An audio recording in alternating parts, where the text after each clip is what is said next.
Hello les amis! On se retrouve pour le 3e épisode de podcast, le 2e dans lequel j'interviewe quelqu'un. Et aujourd'hui, c'est une personne qui restera anonyme qui a décidé de nous partager son expérience due à ses handicaps. On a tourné plusieurs épisodes ensemble parce qu'elle a beaucoup de choses à raconter. Mais aujourd'hui, il nous parle des diagnostics qu'il a eus. Donc sa dépression, son anxiété sociale, sa lysismique et son hyperlaxie. Il donnera évidemment des définitions, il expliquera ce que c'est pour lui, en tout cas comment il vit ses différents handicaps et comment ça impacte son quotidien, son corps, son mental, etc. Et puis ensuite, on parlera du processus de diagnostic, du regard de ses proches, de son regard sur lui-même et sur son futur, tout ça. Je vous mettrai des petits chapitres ou des timecodes dans la description pour si jamais il n'y a qu'un seul sujet qui vous intéresse, au moins vous pouvez aller directement à celui-là. Pour petit rappel, moi c'est Émilie ou Queer Bienveillante, j'utilise tous les pronoms. Et ceci c'est le podcast, et ça c'est le podcast Handicapé pas incapable, qui est disponible sur YouTube et sur toutes les plateformes où normalement t'écoutes du podcast. Et c'est une émission de témoignages et de partage d'expériences, parce que je trouve ça toujours hyper important que ce soit les personnes concernées qu'on entende en majorité sur leur sujet. Si jamais les épisodes vous plaisent, n'hésitez pas à laisser un commentaire ou un like, ou les deux, et à vous abonner pour voir les prochains. Et du coup, je vous laisse avec le podcast. Allez, c'est parti. Alors, bonjour. Hello. Bienvenue à la personne qui nous écoute. Merci pour ta présence. Personne dont nous ne dirons pas le nom ici parce que c'est un témoignage anonyme. Est-ce qu'on va pouvoir t'appeler par un autre prénom peut-être? Ou par une lettre? Si on dit que A, c'est toi. Ça te va? Ok. Donc merci A pour ta présence dans le podcast et c'est hyper cool. Ça fait du bien de savoir que je peux partager avec des personnes qui sont là pour me parler de leur expérience et tout. Et merci. Alors, donc en gros là, ce sera une discussion à peu près libre. Tu pourras me dire tout ce qui te viendra dans la tête, comme si on n'était que tous les deux. Simplement, j'ai juste préparé des idées de questions de base pour avoir des thèmes. Mais si tu as quelque chose qui te vient, qui n'a rien à voir, mais que tu veux quand même dire que tu penses que ça peut être important ou quoi, n'hésite pas. Alors déjà, on ne peut pas te demander comment tu t'appelles, mais t'as quel âge et qu'est-ce que tu fais dans la vie? J'ai 15 ans, bientôt 16, et du coup je suis au lycée. Et c'est quoi tes pronoms? C'est il et elle. Il et elle. Merci. Alors, j'ai 2 questions un petit peu juste pour faire connaissance un peu plus avec toi. C'est quoi ta couleur préférée? Violet. Et est-ce que tu peux me parler d'une ou de plusieurs célébrités qui t'inspirent ou de personnes connues ou... Je sais pas trop. Pendant longtemps, je dirais Emma Watson, puis Elliot Page. Tu sais pourquoi? Plus ou moins, mais je sais pas si je saurais expliquer. Ok, c'est pas grave. Merci. Ah, et au fait, A a créé un compte Instagram qui s'appelle Hey les valides, qui regroupe pas mal de phrases qu'il faudrait que les valides sachent. Et des choses hyper importantes qui me font à moi extrêmement de bien à lire au quotidien, régulièrement. Donc je vous conseille vraiment d'aller voir son Instagram parce qu'il fait du bien. Au même titre que ce podcast, il aide à se sentir légitime et à s'éduquer sur les autres handicaps. Top. Donc je répète, c'est Hey les valides. Voilà. On va passer sur les questions sur le handicap. Alors déjà, qu'est-ce que tu as qui est diagnostiqué? Alors, officiellement, je suis diagnostiquée d'une lysismique et je suis hyperlaxe. Ok. Et j'ai un diagnostic pas trop officiel, mais confirmé par plusieurs médecins, de dépression et d'anxiété. Ok. La lysismique, c'est une micro-fissure dans une des vertèbres, et c'est de naissance, c'est une malformation, ça se soigne pas. Et du coup, ça provoque des douleurs dans le dos qui s'aggravent avec l'âge et auxquelles on peut rien faire. Waouh. Et tu as été diagnostiquée quand? J'avais 9 ans. 9 ans. Waouh. La deuxième, c'est quoi? La deuxième, c'est l'hyperlaxie, c'est ça? Oui. Qu'est-ce que c'est? C'est le fait d'être très souple. Et ça occasionne des risques d'entorse et de choses là, comme ça. Mais c'est pas un très gros problème dans mon cas. Et le dernier que tu as été diagnostiqué, c'est la dépression. Comment ça se montre chez toi, cette dépression? Si tu veux en parler, évidemment.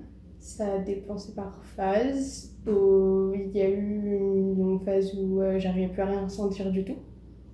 C'était très vide et où je me sentais très seule. Mais j'arrivais encore à fonctionner correctement. Puis il y a eu une phase de descente où ça allait vraiment plus, où je me suis retrouvée avec des idées noires, avec euh, de, de l'automutilation, avec des tentatives de suicide, et où j'étais incapable de vivre normalement, de faire les tâches du quotidien. Et maintenant, j'ai toujours des pensées assez négatives, mais on n'est plus à un stade où je tente des choses et où c'est vraiment si grave. Mais j'ai vraiment du mal à faire les choses au quotidien, etc. Merci pour ton partage. Donc ça, c'est les choses sur lesquelles tu es diagnostiquée. Comment s'est passé ces diagnostics? En fait, on a été voir mon premier médecin généraliste qui nous a prescrit une radio parce que en fait j'avais eu des grosses douleurs en faisant du sport à l'école. Ça faisait des années que j'étais pas bon en sport, etc. Et on pensait que, au départ, mes parents pensaient que je faisais un peu semblant ou que j'aimais pas ça juste. Et là, je me suis retrouvée avec des grosses douleurs à faire du rugby. Et du coup, on m'a amenée chez le médecin, j'ai fait une radio. À la radio, ils ont dit que j'avais rien. Et mon père a décidé d'insister. Il a été voir le médecin qui, lui, a vu ce qu'il avait, lui, et lui avait fait faire ses opérations. Et c'est là qu'il m'a diagnostiquée. Il a regardé la radio, il a dit que c'est sans appel, c'est ça, il n'y y a pas de questions à se poser, c'est ça. Est-ce que ton père, il a la même chose? Non, mon père n'a pas du tout la même chose. D'accord. Qu'est-ce que ça t'a fait, toi, quand on t'a annoncé ce premier diagnostic? J'étais assez petit, je comprenais pas trop l'impact que ça avait en fait. J'ai pas trop réfléchi. Tout ce que ça voulait dire à l'époque pour moi, c'est ah bah je peux plus faire de sport à l'école, tant mieux. Et en fait, je voyais pas trop la fatalité du truc qu'on m'avait annoncé, quoi, en fait, du fait que vraiment on m'a annoncé, bah, t'auras mal toute ta vie, ça va empirer, et ça, on a rien à faire pour toi, tu te débrouilles avec ça se soigne pas, et puis c'est comme ça, c'est de naissance, t'as pas le choix. Mais j'avoue, sur le coup, bah, j'ai pas pensé à ça, j'étais petit.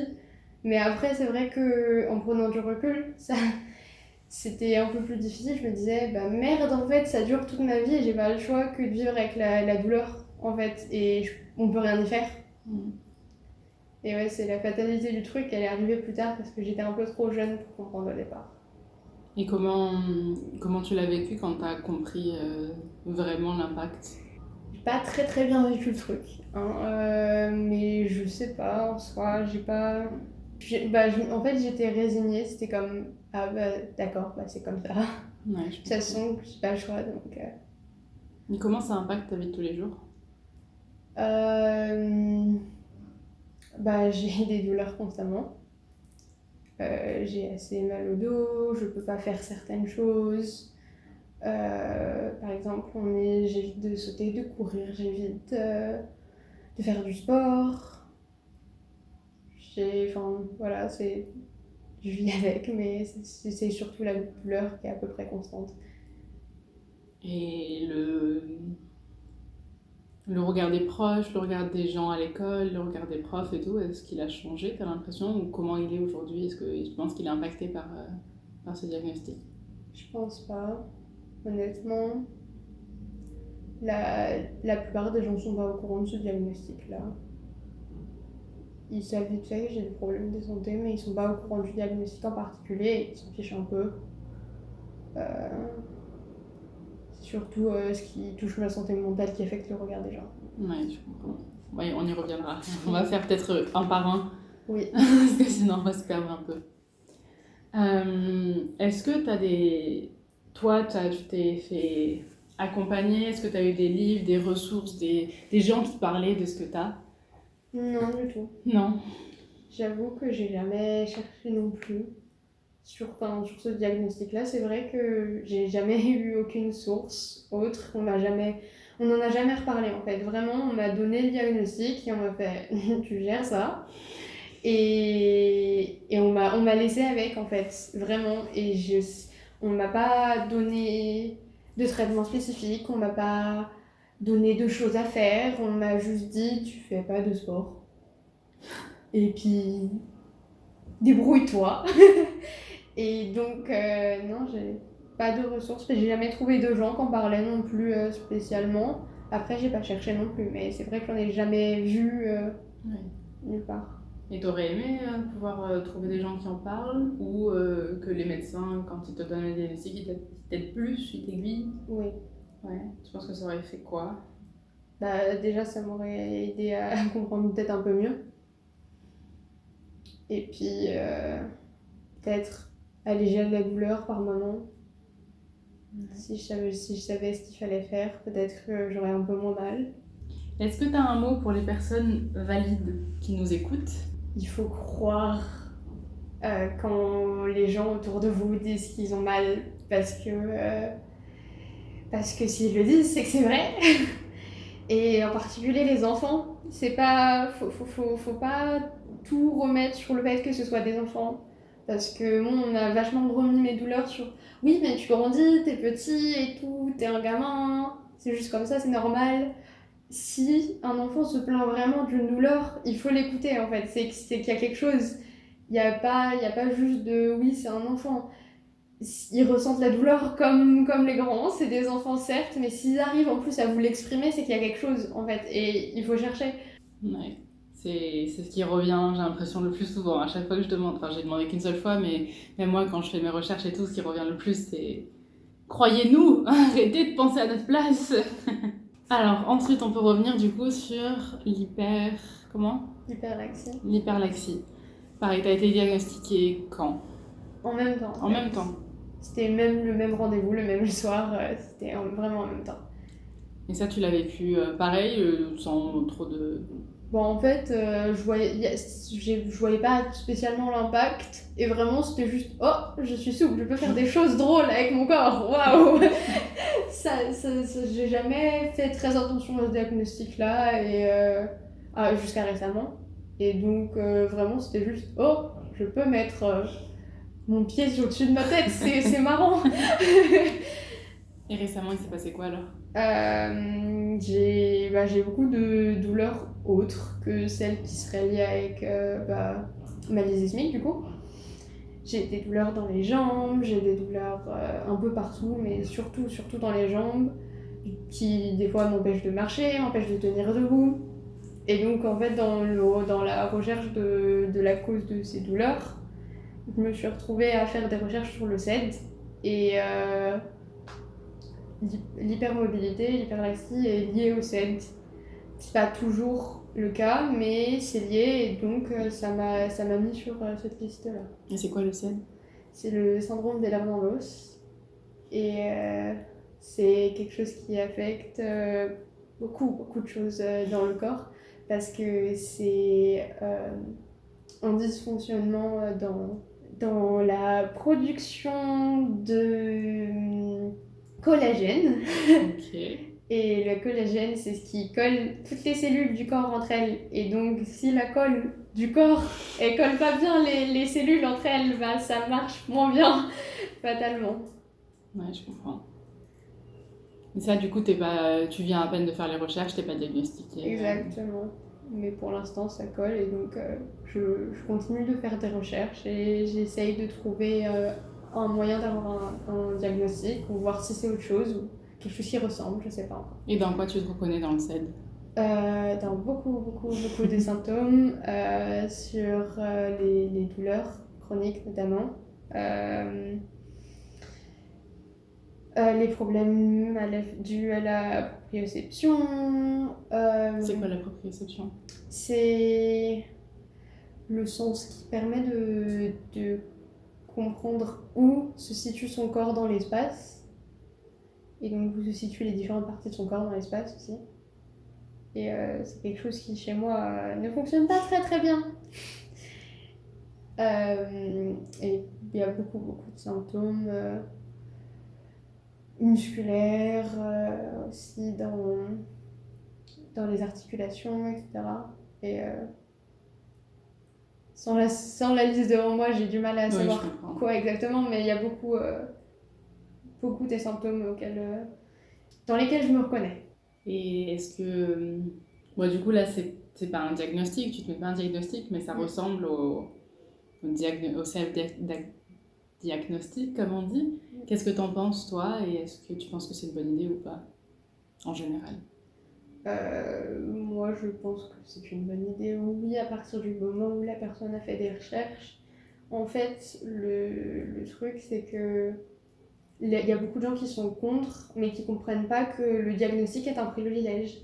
Le diagnostic est un privilège parce que tout le monde n'a pas le temps, tout le monde n'a pas l'énergie, tout le monde n'a pas l'argent d'avoir un diagnostic, que c'est un processus long qui coûte parfois beaucoup, notamment pour ce qui est des maladies mentales ou des troubles mentaux. Même en France? Oui, même en France. Par exemple, les diagnostics de l'autisme peuvent prendre jusqu'à 1 an et demi, 2 ans et coûter énormément. C'est très dur de se faire diagnostiquer de plein de choses et donc en particulier quand c'est considéré comme rare, même si ça ne l'est pas. Et à partir du moment où la personne a fait ses recherches et surtout à partir du moment où poser ce diagnostic, qu'il soit officiel ou non, aide la personne, ça fait de mal à personne d'avoir un autodiagnostic. Ça ne fait qu'aider ceux qui en ont besoin. Et s'il y a beaucoup de gens qui pensent que ça décrédibilise ceux qui sont diagnostiqués officiellement, c'est surtout parce qu'ils ne comprennent pas que le diagnostic est un privilège et que c'est pas tout le monde qui peut l'avoir. Et que si ça aide beaucoup, ça aide beaucoup de gens d'avoir un autodiagnostic, ne serait-ce que pour l'accessibilité, pour comprendre ce qui se passe. Et même si l'autodiagnostic venait à être faux, si la personne a trouvé de l'aide dans ce diagnostic, c'est tout ce qui compte. Oui, je suis totalement d'accord. Oui, mais c'est pas moi de parler, mais merci pour ce partage et ce moment très fort. C'est très beau. Du coup, je reviens un peu sur le cours de ce qu'on était en train de dire par rapport à mes notes, sinon je me serais perdue avec toi et on serait parti là-dessus. Donc, l'hyperlaxie, donc ça a pas... le diagnostic t'a pas fait un truc de ouf. Ta vie de tous les jours, est-ce qu'elle a été impactée par... Non, du tout. Et pourquoi c'est un handicap alors? Si ta vie, elle est pas... J'avoue que je n'arrive pas à le voir comme un handicap et je le vois plus comme un symptôme, D'accord. en fait. Mais c'est vrai qu'il m'a été diagnostiqué, ce qui est un peu bizarre. Ok. Mais c'est vrai que je le vois plus comme un symptôme que comme un handicap tout seul. Parce que c'est juste le fait d'être très très souple et ça a une cause extérieure, je pense. Donc je pense que c'est plus un symptôme qu'autre chose. Ok. Bah après, ça peut quand même causer des entorses plus facilement, non, ce genre de Oui, choses? oui. Mais pas quelque Mais chose de... non, Pour toi, en tout cas. oui. Et est-ce que tu en as déjà entendu parler, genre dans... Bon, ça pareil pour ce premier diagnostic et le deuxième. Est-ce que tu en as déjà entendu parler dans les médias? Oui, Oui. j'en ai entendu parler sur les réseaux sociaux, mais surtout comme un symptôme et en général un symptôme du CED. Pas mal. Et dans les médias autres que les réseaux sociaux, genre les films et tout, est-ce qu'il y en a? Non, j'ai pas vu. Non. La politique, est-ce qu'on en parle pas du tout? Non, L'école non plus? non plus. Il n'y a pas d'autres choses à dire sur celui-là? Non, pas grand-chose. Et donc, la troisième chose pour laquelle tu as été diagnostiquée, t'as pas de papier, mais il y a plein de médecins qui t'ont dit tu es en dépression. Je pense que c'est bon au niveau du diagnostic quand même. Comment ça s'est passé ton diagnostic? Ce qui s'est passé, c'est que j'ai été une première fois voir un psychologue qui ne peut pas poser un diagnostic puisqu'il n'est pas un médecin, mais À peu près quand? j'étais en milieu de troisième, je pense. Ok. Et il m'a dit qu'il pensait que c'était possible que j'ai une dépression, mais rien n'était sûr, etc., etc. Et puis ce suivi s'est terminé parce que je n'ai plus jamais eu de nouvelles de ce psychologue. Et je me suis retrouvée tout seule, sans suivi psychologique, sans suivi psychiatrique, et ça n'allait pas bien. J'ai fini aux urgences à cause de l'infirmière de mon collège. Et là, le psychiatre que j'ai vu m'a dit « Je pense que vous souffrez de dépression ». Donc c'était un premier psychiatre qui me l'a dit. Mais je suis ressortie des urgences, on ne m'a pas hospitalisée, rien ne s'est passé. Il m'a dit que ça allait bien se passer, que j'allais pas si mal que ça et que je pouvais vivre normalement. J'ai fini une seconde fois aux urgences. Et enfin, c'était après. J'ai été hospitalisée une première fois d'abord. J'ai été hospitalisée une première fois. Et donc en hôpital psychiatrique. Et là, on m'a clairement dit, vous souffrez de dépression. Vous souffrez de dépression et d'anxiété. Et puis voilà. C'était la psychiatre qui m'avait été assignée, qui m'avait dit ça. Donc ça fait déjà 2. Je finis. Quelques semaines plus tard, en sortant de l'hôpital psy, je refinis aux urgences et je finis donc cette fois-ci hospitalisée une deuxième fois. Et lors de cette deuxième hospitalisation, on me dit encore une fois, par cette même psychiatre puis un autre, vous souffrez de dépression, vous souffrez d'anxiété. D'accord. S'ensuit une troisième hospitalisation dans un hôpital différent cette fois-ci. Et cette fois-ci, troisième psychiatre vient encore me dire, oui, vous souffrez de dépression, vous souffrez d'anxiété. Mais jamais j'ai eu de diagnostic officiel, jamais j'ai eu de papier pour en attester. C'est écrit nulle part, c'est juste quelque chose qu'on a dit à mes parents. Et c'est des professionnels qui l'ont dit, mais du coup, je ne suis pas officiellement diagnostiquée. Parce que tu n'as pas le papier qui va avec, quoi. Ouais. Ok. Et comment tu l'as vécu, toi, quand la première personne t'a dit dépression et puis les autres ensuite? Bah, je m'en doutais. Je m'en doutais assez fort depuis quelques années déjà. Mais ce qu'il y avait, c'est que moi, je connaissais pas tous les symptômes de la dépression, en fait. Moi, on m'avait décrit la dépression comme juste être triste, en fait. Et c'est pas du tout la réalité de la dépression. Ça implique tellement plus de choses que ça.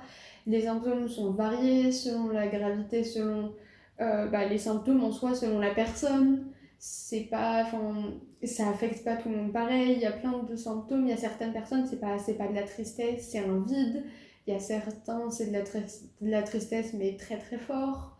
Il y en a, c'est l'incapacité de faire certaines choses. Ça dépend vraiment des personnes. Et du coup, j'avais pas réalisé à quel point ça impactait quelqu'un, la dépression. En fait, je voyais pas ça comme une vraie maladie parce qu'on me l'avait jamais présenté comme ça. En fait, on m'avait juste présenté la dépression comme être triste. Et c'est pas du tout ça, quoi. Et du coup, qu'est-ce que ça a fait quand ils ont mis le mot? Tu connaissais, toi, la dépression, du coup, avant, mais pas beaucoup. Mais du coup, qu'est-ce que ça t'a fait quand ils ont mis le mot? C'était un soulagement? C'était un stress ou quoi? Je sais pas, en fait, je m'y attendais. Donc ça m'a pas fait grand-chose. J'étais comme, je sais déjà. Merci, ça fait pas du tout quelques années que je suis au courant déjà. Enfin, peut-être, il était temps. Hein. Mais non, du coup, ça m'a pas fait grand-chose parce que je savais, en fait. Je savais déjà. Donc ça m'a pas surpris, ça m'a rien fait. Je m'attendais à avoir un peu plus d'aide, en fait. Et j'ai eu un peu plus d'aide, c'est vrai. Grâce à quoi? J'ai eu de l'aide grâce à mes hospitalisations, notamment. J'ai donc on m'a mis sous antidépresseurs. On m'a mis sous beaucoup de médicaments durant mes hospitalisations. J'ai essayé plein de choses différentes et il y a plein de choses qui n'ont pas très très bien marché. Et puis j'ai le suivi aussi comme aide, mais c'est pas toujours très très efficace. Et le regard de tes proches, là, il a changé peut-être? Oui, je pense. Est-ce qu'ils te l'ont fait ressentir? Oui. De quelle manière? Enfin, si tu en parlais toujours. La famille, notamment. Surtout la famille proche. J'ai l'impression que mes amis s'en doutaient, donc il n'y a pas eu grand-chose qui ont changé avec mes amis. Mais mon père m'a traité différemment, ça c'est clair. Et ma mère aussi, j'ai eu l'impression qu'en fait, d'un coup, j'étais devenue la petite chose fragile. Attention, Vraiment. Et mon père, j'avais l'impression qu'il était en colère contre moi. D'accord. Et toi, j'imagine que ça t'impacte. Ça t'impacte comment le fait que le regard des gens change enfin, déjà que. Toi, t'as enfin pu mettre un mot sur ce que t'avais et t'es en mode, bah ça y est, j'ai juste un mot enfin, un mot officiel des médecins sur ce que j'ai et que moi je me doutais, mais les proches derrière qui réagissent pas de la façon. Comment t'aurais voulu qu'ils réagissent? Hum, J'aurais voulu qu'ils m'écoutent en fait. J'aurais voulu qu'ils me proposent leur aide, mais surtout qu'ils écoutent la façon dont moi j'avais besoin d'aide. Pas qu'ils essayent de me surprotéger comme ils l'ont fait, parce que en fait au final c'est pas ça qui est utile, dans mon cas en tout cas. C'est pas le fait d'avoir mis tous les couteaux sous clé, caché les choses dans la maison qui m'a aidé à aller mieux en fait. Parce que je sais qu'ils faisaient ça pour me protéger, mais en fait moi ça m'a infantilisé vraiment, et surtout si j'avais voulu faire quelque chose j'aurais pu le faire de toute façon. C'est pas comme ça que ça allait m'empêcher de faire quoi que ce soit. Donc j'aurais préféré qu'ils m'écoutent vraiment et qu'ils soient là plus qu'autre chose. Comment t'avais eu les infos que t'avais sur la dépression avant? Internet. Internet, ouais, je comprends. Comment dire? Et dans les médias, est-ce que t'en as entendu parler aussi? Oui. Où ça? Euh, déjà sur les réseaux sociaux, totalement. Puis je pense que j'avais vu peut-être à la télé un peu. Et t'as l'impression que c'est correct ce que tu vois? J'ai pas l'impression que ce soit très bien représenté. Ouais. Ouais. Souvent on nous met vraiment cette image de la personne très très triste et puis c'est tout quoi. Et on voit pas l'impact réel. Tous les autres symptômes ils sont mis de côté. On voit pas plein de choses qui sont la réalité de la dépression. On nous montre vraiment juste la personne qui est triste. Et bah, c'est pas ça. C'est pas ça. Ouais, je comprends. Et est-ce que ça a impacté ton... Pas le diagnostic, mais la dépression, la maladie, est-ce que ça impacte ta vie de tous les jours? Oui. De quelle manière? Euh... Plein de choses dont j'étais capable avant que je n'arrive pas à faire correctement. C'est dur pour moi notamment de me doucher, de ranger ma chambre, il y a plein de choses qui sont dures à faire. Puis euh, les pensées négatives aussi qui sont assez présentes. Pas tout le temps, mais de temps en temps, même pour pas, sans forcément en avoir de raison. Ouais, je comprends. Et est-ce que, suite à ton diagnostic, ou même avant ou après, t'as eu un soutien extérieur, pareil, du coup, la même question par rapport avec des émissions, des livres, des personnes, des influenceurs, enfin, quoi que ce soit? Oui. J'ai pu trouver pas mal sur les réseaux sociaux de gens qui donnaient des conseils, partageaient leur expérience. C'était, c'était, C'était déjà beaucoup plus accessible. Et enfin, c'était plus facile de comprendre. Il y a beaucoup de ressources, je pense, sur les différents médias et notamment sur les réseaux sociaux à propos de la dépression. Ok, et est-ce que là, qu'ils viennent, je comprends si c'est compliqué, mais est-ce qu'ils viennent, est-ce que t'as des gens à nous conseiller et sinon, tu pourras me les envoyer plus tard et puis je les noterai. Là, ça me vient pas. Je comprends. Euh, Parce que du coup, ça pourrait permettre aux personnes qui souffrent de dépression d'aller se faire, de trouver de la légitimation, et aux personnes qui veulent juste s'éduquer sur la question, qu'on puisse aller se renseigner là-bas. Alors pareil, est-ce que tu as un conseil à la personne que tu étais au moment de ton diagnostic ou avant ton diagnostic? Euh, que c'est que malgré tous les mauvais professionnels qu'il y a sur le chemin, qui mettent, enfin, qui écoutent pas forcément ou qui n'aident pas du tout, du tout. Il y en a qui sont là et qui donnent de l'aide, que ça va mieux parce qu'on a de l'aide. Et ouais, on avance, on avance. C'est pas définitif. C'est pas définitif. C'est long, mais c'est pas définitif. Et on sent ça. C'est beau. Et est-ce que tu as un mot pour les valides qui nous écoutent par rapport à la dépression? Il suffit pas. Il suffit pas de juste dire qu'il faut sourire, qu'il faut être positif. Ça marche pas. On aimerait beaucoup que ça marche, mais ça ne fonctionne pas.